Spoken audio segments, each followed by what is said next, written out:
नमस्कार, न्यूज़ 9 में आपका बहुत बहुत स्वागत है। मेरा नाम है अंकित त्यागी। इस वक्त आप एनडीटीवी इंडिया के साथ हैं। मणिपुर में एक बार फिर से ताज़ा हिंसा जो है वो देखने को मिल रही है। हिंसा एक बार फिर से शुरू हो गई है। राज्य सरकार के मुताबिक कुकी उग्रवादियों ने ड्रोन, बम और हाईटेक हथियारों से कुटुक इलाके में आम लोगों पर हमला किया है, जिसमें 2 लोगों की मौत हो गई है और कई लोग घायल हो गए हैं। सुरक्षा बलों के 2 जवान भी इसमें घायल हुए हैं। हिंसा के बाद मणिपुर पुलिस हाई अलर्ट पर है। डीजीपी ऑफिस ने सभी पुलिस अधीक्षकों को अलर्ट पर रहने को कहा है। हर एक गतिविधि पर नजर बनाए रखने की हिदायत दी है।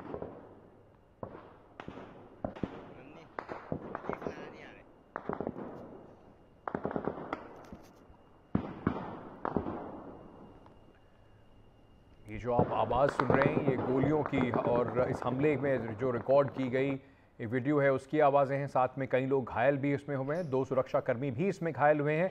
2 लोगों की इस हमले में मौत भी हो गई है। आपको याद दिला दें, पिछले साल 3 जून से मणिपुर में लगातार हिंसा, 3 मई से जो लगातार हिंसा की घटनाएं हो रही हैं, इस हिंसा में काफ़ी लोग मारे जा चुके हैं और लगातार एन बीरेन सिंह की सरकार के ऊपर निशाना विपक्ष साध रहा है उनकी नाकामयाबी पर, जिस तरीके से ये हिंसा को रोकने में असफल है। रत्नदीप चौधरी हमारे सहयोगी इस वक्त हमारे साथ जुड़ रहे हैं। रत्नदीप, ताज़ा हालात क्या हैं? काफ़ी डराने वाली तस्वीरें देखने को कम से कम मिली हैं इस हमले के बाद। जी हाँ, और अभी जो खबर हमारे पास आ रही है कि अभी भी वहाँ पे रुक रुक के जो गोलीबारी हो रही है, वहाँ पे अभी भी रुक रुक के जो बमबारी भी हो रही है। और अब कुछ देर पहले मणिपुर सरकार ने अपना ऑफिशियल स्टेटमेंट जारी किया है, जहाँ पे मणिपुर सरकार ने ये कैटेगरिकली कहा है कि ड्रोन और बॉम्ब्स को यूज़ किया गया है। तो ये पहली बार ये जो कॉन्फ्लिक्ट लास्ट 1 साल से हम लोग रिपोर्ट कर रहे हैं इसके ऊपर, तो इस पूरे कॉन्फ्लिक्ट में हमने देखा है कि जो ऑटोमेटिक वेपन्स यूज़ हुए हैं, मोटार्स यूज़ हुए हैं और मिलिट्री ग्रेड जो वेपन्स यूज़ हुए हैं। अब तो हम देख रहे हैं कि ड्रोन का भी इस्तेमाल किया जा रहा है और मणिपुर सरकार ने ये ऑफिशियली अब कहा है कि ड्रोन यूज़ किया गया है, बॉम्ब्स गिराए गए हैं और इसमें 2 लोगों की मौत की खबर मणिपुर सरकार ने पुष्टि की है। मणिपुर सरकार ने ये कहा है कि बहुत लोग घायल हैं। जो हमें खबर लग रही है 2-3 अस्पताल जहाँ पे जख्मी लोग भर्ती हैं, इस समय उनका इलाज चल रहा है। कम से कम 9 लोग घायल हुए हैं, इनमें एक सुरक्षाकर्मी भी हैं। वहाँ पे रीइंफोर्समेंट भेजी गई है। जितने भी एजेंसीज़ हैं, Manipur police, CRPF, BSF, central forces और असम राइफल्स, आर्मी की जो कंटिंजेंट्स, वो सब एक कोऑर्डिनेटेड तरीके से वहाँ पे एक कॉम्बिंग ऑपरेशन चला रहे हैं। और मणिपुर पुलिस के डीजीपी ने एक अपने सभी डिस्ट्रिक्ट हेडक्वार्टर्स को हाई अलर्ट पे रहने के लिए कहा है। जो फ्रिंज एरियाज़ हैं, जो इम्फाल वैली और जो पहाड़ी इलाके के जो फ्रिंज एरियाज़ हैं, जहाँ पे कि हमने देखा है कि सबसे ज़्यादा, जब पिछले साल भी जाति हिंसा हुई, सबसे ज़्यादा वहाँ पे प्रभाव रहा, उन सब इलाकों में गश्त लगाने के कहा गया है। तो अभी भी वहाँ पे रुक रुक के ज़रूर बमबारी या फिर फायरिंग की खबर हमारे पास आ रही है। और उस इलाके में जहाँ पे आज ये घटना घटी है, कौतुक इम्फाल वेस्ट में, वो कांकोपी ज़िले से सटा हुआ है और वहाँ से बहुत लोग पलायन भी करके जो सेफर जगह पे आके शरण लेने की भी खबर आ रही है। तो एक तरफ से देखा जाए तो ऐसा लग रहा था कि मणिपुर में धीरे धीरे से शांति थोड़ी थोड़ी लौट के आ रही थी, मगर फिर ये जो आज का जो इंसिडेंट हुआ है, इसके चलते अब केंद्र सरकार और राज्य सरकार को फिर से वहाँ पे जो शांति बहाली की जो प्रोसेस है उस पर नज़र देना पड़ेगा। वहाँ पे जो सिक्योरिटी, लॉ एंड ऑर्डर की जो सिचुएशन है उसको फिर से रिव्यू करना पड़ेगा। और ये टाइमिंग बहुत इंपॉर्टेंट है, इसीलिए इम्पॉर्टेंट है क्योंकि कल हमने देखा कि जो कुकी जोमी समुदाय के सिविल सोसाइटी ग्रुप्स हैं, उन्होंने जम के प्रदर्शन किया अपने इलाकों में। उन्होंने फिर से अपनी जो डिमांड है कि सेपरेट यूनियन टेरिटरी की, उसको आगे रखा और उनके निशाने पे थे मुख्यमंत्री एन बीरेन सिंह। और हमने ये भी देखा कि एक काउंटर बंद कॉल किया गया था जो हिल एरियाज में मैते सिविल सोसाइटी द्वारा। तो अभी भी जो डिस्ट्रस्ट है वो है। इसके साथ अब फिर से जो वायलेंस वो लौटता दिख रहा है, ये अच्छा संकेत नहीं है। और कहीं ना कहीं पे केंद्र सरकार और राज्य सरकार और जो भी सुरक्षा कर्मी, सुरक्षा एजेंसियां वहां पे काम कर रही हैं, उनको इसको मजबूती से इस सिचुएशन को अभी टैकल करना होगा। और लगातार इसी वजह से सवाल भी उठ रहे हैं जो वहां की जो सरकार है और खास तौर से केंद्र सरकार के ऊपर भी, कि किस तरीके से मणिपुर में जो हिंसा है वो रुक रुक कर वापस शुरू हो रही है। क्या एक स्थायी समाधान इसका निकलेगा या नहीं, एक बड़ा सवाल है। बहुत बहुत शुक्रिया रत्नदीप हमारे साथ जुड़ने के लिए।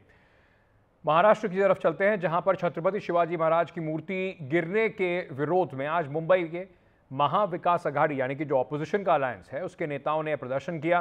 प्रदर्शन के दौरान शरद पवार ने कहा कि शिवाजी की मूर्ति गिरना महाराष्ट्र में भ्रष्टाचार का उदाहरण है। वहीं उद्धव ठाकरे ने कहा कि इस गलती की माफी नहीं मांगी जा सकती। अपनी तकलीफ जाहिर करने के लिए हमने गेटवे ऑफ इंडिया को चुना है, क्योंकि यहां से बीजेपी को गेट आउट ऑफ इंडिया करना है।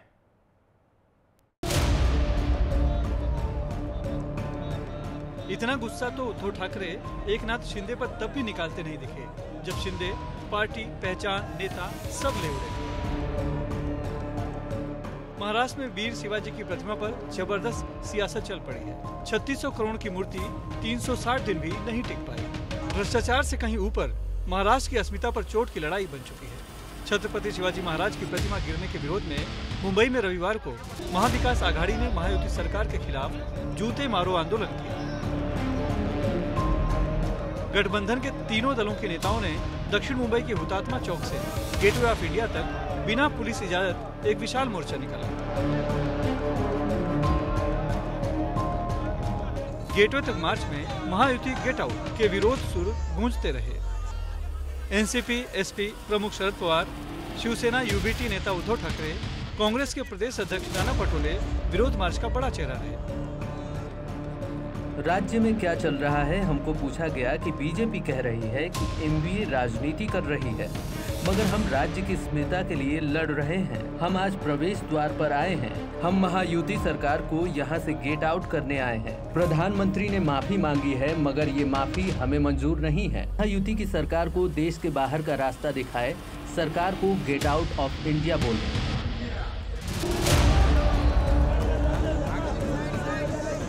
छत्रपति शिवाजी महाराज की प्रतिमा बनाने में भ्रष्टाचार हुआ है, ये इस राज्य का अपमान है। बड़े पैमाने पर चप्पलें और जूते लाए गए जो इस विरोध प्रदर्शन का प्रतीक बने। आंदोलनकारियों को हुतात्मा चौक से आगे बढ़ने की इजाजत तो नहीं मिली थी, लेकिन उनके मार्च को रोका नहीं गया। महाराष्ट्र का स्वाभिमान गिरा है, महाराष्ट्र की अस्मिता को ठेस पहुंची है। आज हम सब दुखी है कि जिस तरह से 6 महीने में पुतला बनाया गया और 8 महीने में पुतला गिर गया। देश के प्राइम मिनिस्टर हमेशा पंडित जवाहरलाल नेहरू जी की बात करते हैं। मेरा सवाल है, पंडित जवाहरलाल नेहरू ने स्टैचू बनाया प्रतापगढ़ पे, वो आज भी 67 ईयर्स के बाद दिमाग से खड़ा है। आपने जो मूर्ति बनाई वो मूर्ति तो 8 महीने में गिर गई। देश के पंतप्रधान जी ने माफी मांगने के बाद अब क्या रहा, हमें खुशी होती कि देश के पंतप्रधान ने उसी दिन एक मंत्री को निकाला होता और राज्य सरकार के मंत्रिमंडल में से किसी को बाहर फेंका होता ना, तो हम लगता था कि हाँ कुछ तो भी इनको ये अस्मिता है। ये हमारा प्रश्न नहीं है, हमारे 13 करोड़ हमारे जो मुंबई का है उनका है, महाराष्ट्र का है। इतनी भ्रष्टाचारी और इतनी धांधली मूर्ति 60-70 साल से शिवाजी पार्क में है, कहाँ है? कभी गिरा, कभी आपको लगा कोई प्रॉब्लम है, कोई तकलीफ है, लेकिन इसी में क्यों है? सिंधुदुर्ग जिले में 26 अगस्त को छत्रपति शिवाजी महाराज की 35 फुट ऊंची मूर्ति गिर गई थी। इसे पिछले साल 4 दिसंबर को नौसेना दिवस समारोह के हिस्से के रूप में पीएम ने अनावरण किया था। इस मुद्दे पर पीएम नरेंद्र मोदी और महाराष्ट्र के मुख्यमंत्री एकनाथ शिंदे माफी मांग चुके हैं, लेकिन विपक्ष को ये माफी मंजूर नहीं। प्रतिमा गिरने के बाद राज्य और केंद्र सरकार दोनों ही आलोचना के घेरे में है। विपक्षी गठबंधन के विरोध प्रदर्शन पर मुख्यमंत्री एकनाथ शिंदे ने पलटवार किया। छत्रपति शिवाजी महाराज की प्रतिमा को लेकर कर्नाटक जेसीबी कांड की याद दिलाई। भव्य दिव्य छत्रपति शिवाजी महाराज, ये हमारे लिए बहुत दुखद बात है। शिवाजी महाराज हमारे लिए राजनीतिक मुद्दा नहीं हो सकते, ये हमारे लिए पहचान और आस्था का मामला है। जो घटना हुई वह दुर्भाग्यपूर्ण थी, इस पर राजनीति करना और भी दुखद है और विपक्ष इस पर राजनीति कर रहा है। कर्नाटक में शिवाजी महाराज की मूर्ति को तोड़ने के लिए 2 जेसीबी लाए गए थे और उस मूर्ति को उखाड़ दिया गया। जिन्होंने ये किया उन्हें पीटा जाना चाहिए, इसके बजाय वे एमवीए नेता यहाँ विरोध कर रहे हैं। लेकिन महाराष्ट्र के लोग समझदार हैं, वे इसे देख रहे हैं। आने वाले चुनाव में महाराष्ट्र के लोग उन्हें जूतों से मारेंगे। इधर महाविकास आघाड़ी की मार्च का जवाब देने सत्तारूढ़ बीजेपी भी मामले में हो रही सियासत का विरोध करते हुए मुंबई की सड़कों पर उतरी। प्रतिमा गिरने के मामले में शुक्रवार को पहली गिरफ्तारी हो चुकी है। कोल्हापुर से स्ट्रक्चरल कंसल्टेंट चेतन पाटिल को इस मामले में गिरफ्तार किया गया है। इससे पहले एफआईआर में कॉन्ट्रैक्टर और मूर्तिकार जयदीप आप्टे और स्ट्रक्चरल कंसल्टेंट चेतन पाटिल को आरोपी बनाया गया था। एफआईआर में दोनों पर लापरवाही और प्रतिमा के आसपास के लोगों को संभावित रूप से नुकसान पहुंचाने का आरोप लगाया गया।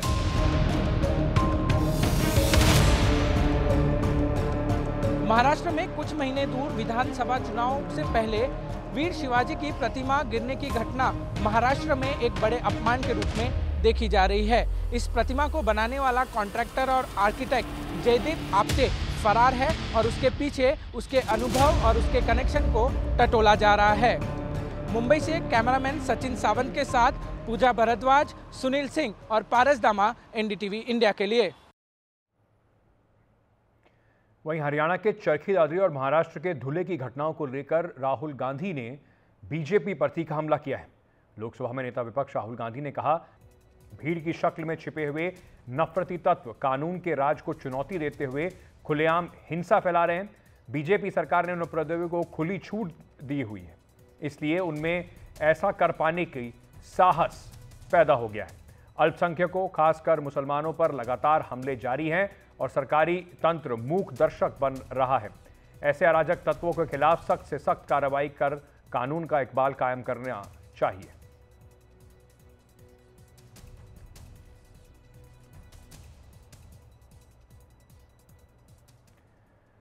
सीबीआई ने कोलकाता के आरजीकर अस्पताल में कथित भ्रष्टाचार और छात्रा की हत्या के मामले में पीडब्ल्यूडी विभाग को नोटिस जारी कर पिछले 3 साल के कंस्ट्रक्शन और टेंडर की पूरी जानकारी मांगी है और दस्तावेज भी मांगे हैं। आरोप है कि हत्या के अगले दिन क्राइम सीन के आसपास तोड़फोड़ करवाई गई। उधर इंसाफ की मांग कर रहे लोग सड़कों पर अभी भी प्रदर्शन कर रहे हैं।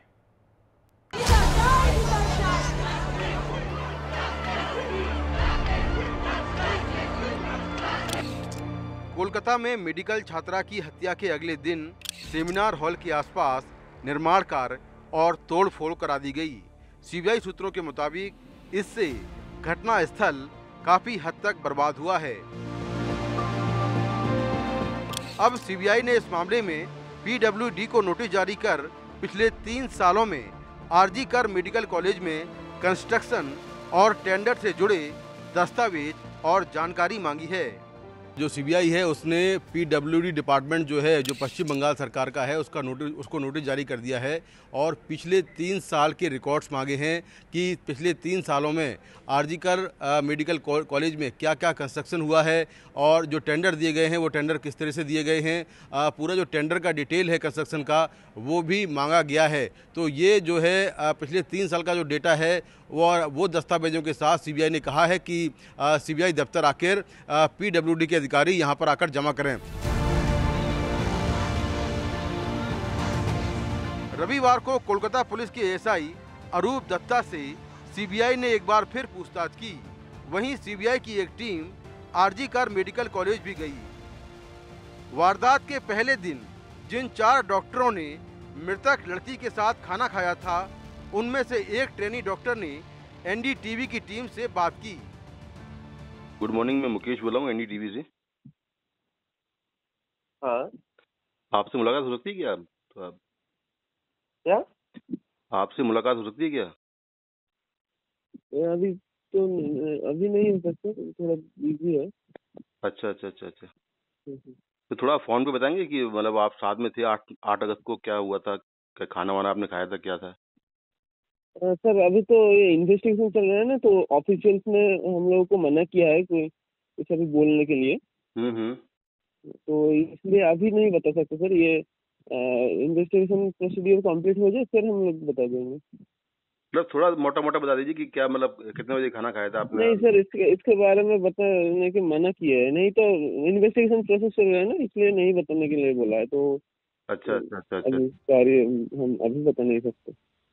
अच्छा। Thank you. पश्चिम बंगाल में विपक्षी पार्टियों के साथ साथ सत्ताधारी टीएमसी भी मेडिकल छात्रा के साथ रेप और हत्या के मामले में इंसाफ की मांग को लेकर सड़कों पर है।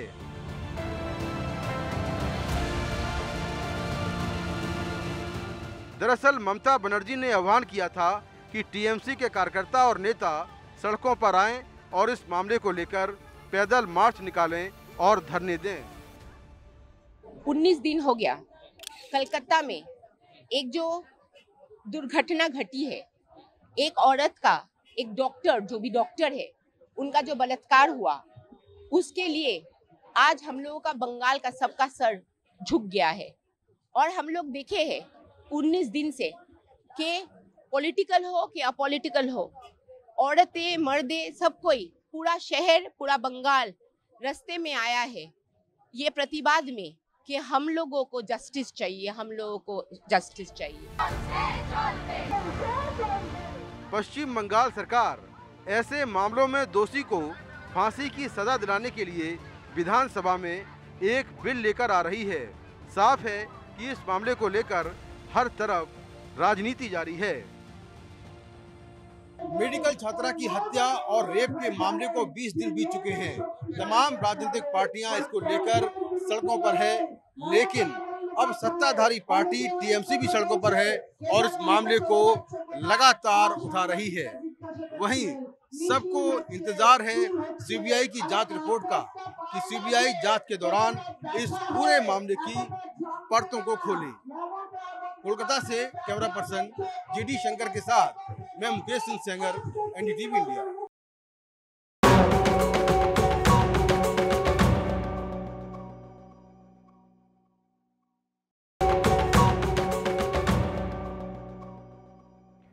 चलिए अब जम्मू कश्मीर की चुनावी डायरी की बात करते हैं। जम्मू कश्मीर में विधानसभा चुनाव की घोषणा हो चुकी है। वहां बड़ी संख्या में सैलानी जम्मू कश्मीर की खूबसूरती को निहारने आ रहे हैं। सैलानियों में जम्मू कश्मीर में आए बदलाव को महसूस कर रहे हैं। एनडीटीवी की सीनियर एडिटर नीता शर्मा की ग्राउंड रिपोर्ट। जम्मू कश्मीर में सियासी पारा रोज चढ़ता जा रहा है और जैसे जैसे सियासी पारा चढ़ता जा रहा है वैसे वैसे मौसम जो है वो अपना मिजाज बदल रहा है। लगातार 3-4 दिन से बारिश हो रही है, कोहरा जो है वो छाया हुआ है। आज हम कश्मीर की डायरी में आपको लेकर चलेंगे शंकराचार्य। शंकराचार्य बहुत ही ऐतिहासिक मंदिर है, प्राचीन मंदिर है। हिंदुओं के लिए यहाँ तक आना एक बहुत बड़ी बात होती है। आदि शंकराचार्य यहाँ पर आए थे। ये शिव का मंदिर है, तो इसलिए काफ़ी लोग जो हैं वो यहाँ पर आते हैं दर्शन करने के लिए। यहाँ से जो जर्नी है वो शंकराचार्य की शुरू होती है। यहाँ पे लोग जो हैं वो दर्शन करने के लिए आ रहे हैं। आप कहाँ से आए? हम लोग गाजियाबाद से। अरे गाजियाबाद दिल्ली के पास से ही है। तो कई जो है फॉरेनर्स भी आते हैं। Where are you from ma'am? हाँ, you are from where? From Taiwan. Taiwan. You are here for darshan? You went for Health and wellness. अच्छा, no. What did you see? Like Indigo. Indigo. Yeah. Okay. Thank you. So you heard about him? You heard about him or read about him? How did you come here? About? How did you come here? You read about him or the guide got you? My view. You very light, very like, very. You like Srinagar, Kashmir? Yeah, I like. Like Kashmir? You don't think you feel security wise it's fine? Security is very good. Very good. Yeah. You didn't feel unsafe. You didn't feel scared roaming around? No. ये कश्मीर है, ये कश्मीर है। हाँ, गाइए ना। कुछ भी बोलो, कुछ भी कहो, कम है कश्मीर के बारे में। और शंकराचार्य जी का दर्शन बिल्कुल बहुत। ये लीजिए सर, आप भी गाएं जरा थोड़ा कोई गाना। मौसम बेमिसाल बेनजीर है, ये कश्मीर है, ये कश्मीर है। अरे वाह, शुक्रिया। अब हम आपको ले चलते हैं मोस्ट इम्पॉर्टेंट जगह पर, जहाँ पे खुद शिव जो हैं वो बसते हैं।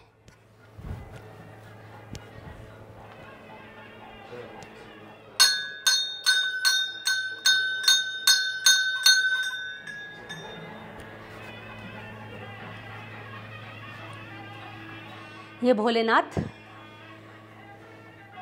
दूर दूर से यहाँ पर लोग आते हैं दर्शन करने के लिए। ये आपको जो हम दिखा रहे हैं ये शंकराचार्य हिल से दिखा रहे हैं। शंकराचार्य हिल जो है श्रीनगर में एक बहुत ही जो टूरिस्ट पॉइंट है, जो भी श्रीनगर आता है वो यहाँ पर विज़िट करने ज़रूर आता है, मंदिर में ज़रूर आता है, क्योंकि ये बहुत ही ऐतिहासिक मंदिर बताया जाता है। कहते हैं कि जो शंकराचार्य मंदिर आता है और यहाँ पर अपनी मनोकामना मानता है तो वो उसकी मनोकामना जो है वो पूरी होती है। सिंगापुर के पूर्व राजनयिक और जाने माने शिक्षाविद किशोर महबूबानी के संयुक्त राष्ट्र सुरक्षा परिषद में तत्काल सुधार की मांग की है। उन्होंने एनडीटीवी से बातचीत करते हुए कहा कि ब्रिटेन की जगह भारत को मिलनी चाहिए संयुक्त राष्ट्र सुरक्षा परिषद की सीट। भारत सुरक्षा परिषद के स्थायी सीट की हकदार है और ये उसे मिलना चाहिए।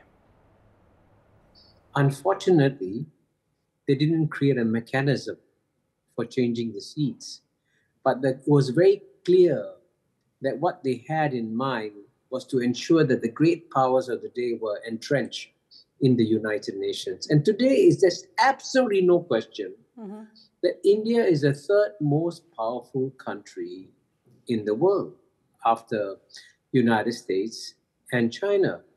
And Great Britain is no longer great, as we know. And frankly, the United Kingdom has effectively given up its veto on the UN Security Council because it hasn't used it for decades. They know that if they use it, people get very, very upset. So the logical thing to do is for the UK to give up its seat to India. रूस ने आज एक बार फिर Ukraine पर बड़ा drone हमला किया है और आरोप लगाए हैं कि यूक्रेन लगातार ड्रोन हमले कर रहा है। रूस के मुताबिक हमला मॉस्को क्षेत्र के तेल रिफाइनरी पर किया गया। हमले के वीडियो में आग और धुएं का बड़ा गुबार दिखाई दे रहा है। हमले में रिफाइनरी और पावर स्टेशन को नुकसान पहुंचा है।